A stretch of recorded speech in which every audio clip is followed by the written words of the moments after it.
Venezuela's Supreme Court has ordered Vice President Delcy Rodriguez to assume the powers and duties of the acting president. The order was announced just last night after the court determined that Maduro can no longer exercise his functions as president. Rodriguez has demanded Maduro's release. As CNN's Paula Newton reports, she struck a defiant tone on her first day leading the country. Just hours after the dramatic extraction of her president by U.S. forces, Venezuelan Vice President Delcy Rodriguez was the picture of defiance. Surrounded by regime loyalists, she called the U.S. operation barbaric, declaring Nicolas Maduro is the only president of Venezuela. Known to many in the country simply as Delcy, Rodriguez has been an influential and reliable regime enforcer for nearly 2 decades. She began in the government of Hugo Chavez, faithfully implementing the tenets of Chavismo, the nationalist populist movement that brought the Venezuelan economy to its knees.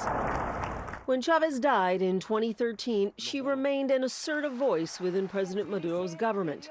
Uncompromising in her rhetoric, she vilified the Venezuelan opposition and frequently warned the country about the threat of foreign intervention.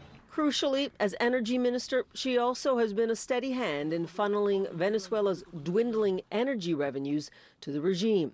Seen here last month with state workers, she says, "We have something to tell Mr. Trump. Venezuela doesn't owe the U.S. anything." And yet, Rodriguez has for many years been sanctioned by Canada, the EU, and the United States. CNN attempted to question her in 2016 after a CNN investigation uncovered a scheme to illegally sell Venezuelan passports out of the country's embassy in Iraq. Rodriguez, then the foreign minister, refused to comment to CNN on every occasion. In keeping with her political pedigree, Rodriguez has a less than subtle message for the Trump administration as she demanded Maduro's release. Her involvement in any future transition in Venezuela will be challenging. Paula Newton, CNN. Well, joining me now from Oxfordshire is Vanessa Neumann, a Venezuelan-American diplomat, business owner, author and political theorist. Vanessa, great to see you again. It's been a while since you and I have spoken. I know it's been a moment of celebration for many Venezuelans in and outside of the country, and also a moment of deep anxiety from the Venezuelans I've been speaking to inside the country. Just give us a sense of what you're feeling first and what the mood is from what you gather inside the country.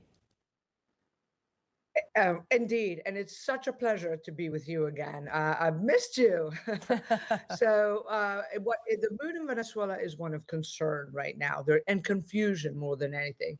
So there are several things. One, everybody is delighted by most people are delighted by the photograph of Maduro, handcuffed and with the blindfolds and the earmuffs on the Iwo Jima, heading back to the United States. It reminded me of the capture of Abimael Guzman, who later the Shining Path was put in a cage. It made him human. It took away the terror and all this fear that Venezuelans have had with these 18,000 political prisoners and extrajudicial killings and tortures. He seemed like a superhuman who could never be captured. And now we know he is human. He can be captured.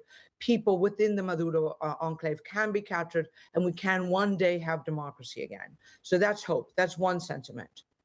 On the other sentiment, there is great concern about the fact that Delcy Rodriguez, who is not a nice woman, but is very, very intelligent. She's multilingual, fluent in English and French, and the chief negotiator, I have seen it firsthand. I haven't been fed this by the U.S. government or the Venezuelan opposition. I have been present during phone calls where people were negotiating with her to give Maduro money or to keep Maduro in power. So I am aware of that. And she will give a little dance to the Trump team who think that she will be their puppet, but she's nobody's puppet. However, that's one thing. I think they will get tired of being danced around by her, Rubio and Hegseth. And on the other hand, she faces a huge challenge because she's not in the military, by Diosdado Cabello and Padrino Lopez, who's the two military, one's the head of the military and the other one is a military commander who's head of the party. They're very, very bad guys. And they will want to command whatever's left of military morale. They will want to command whatever's left of military morale to sideline her. So Yeah. she may well be stabbed in the back by her own party. So many good points that you And then make. we're nowhere. Then we just have Diosdado Cabello and Padrino Lopez, who were really not much better than Maduro. Yeah, look, so many good points you made. Let me start, first of all, we'll talk about Diosdado, the Interior and Defense Minister, in just a moment. But let me get your thoughts, first of, on Delcy Rodriguez. She's now the president, well, VP, obviously, but she's been, you've seen the Supreme Court, she's now been handed over the reins, of course, of the country. We've heard President Trump saying that she will do what we ask of her, almost painting a picture, Vanessa, that of her being slightly more pragmatic. What is your sense? Because what I heard from you yesterday is, we will never be a colony. We want Maduro back. Is this just lip service, or do you think that Chavismo is not dead? I think Chavismo is not dead.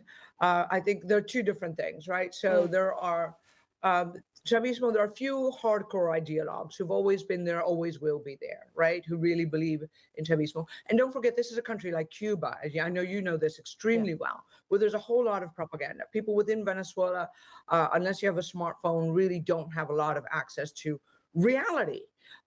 They get fed these lines. Second of all, I think they have to keep up this line for their own survival. On the other hand, there is the aspect of their own survival, right? They are all facing drug charges.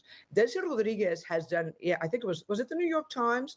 Has done a PR job. Yeah, where she said, Delcy the moderate. And everybody in Venezuela was like, Delcy's not a moderate. She has been, remember what I said at the beginning, she's a negotiator and a PR person, and she's been handling her own PR clearly for her to assume this position for months and positions herself as a moderate. She can't be too much of a moderate. It's the typical thing we've seen, you and I have seen in transitions in other countries. If she tries to be a moderate and go on bended knee to the Trump team, her own team will stab her in the back. And then we'll have to have a second wave of attacks on Venezuela, or the Trump team will stage a second wave, as they discussed last night. She's not going to go on bended knee. Venezuela, they will not make Venezuela a colony, and I think that this is going to be some very complicated days. Venezuelans cannot go out into the street to celebrate because A, they're confused, they don't know what comes next, and B, anybody who says, yay, they got Maduro, will be immediately captured and tortured. Vanessa, so good to have you on the show. Thank you so much. Hopefully we'll stay in touch, and hopefully there's some good news from Venezuelan, for Venezuelan Venezuelans. Thank you. Thanks, Vanessa.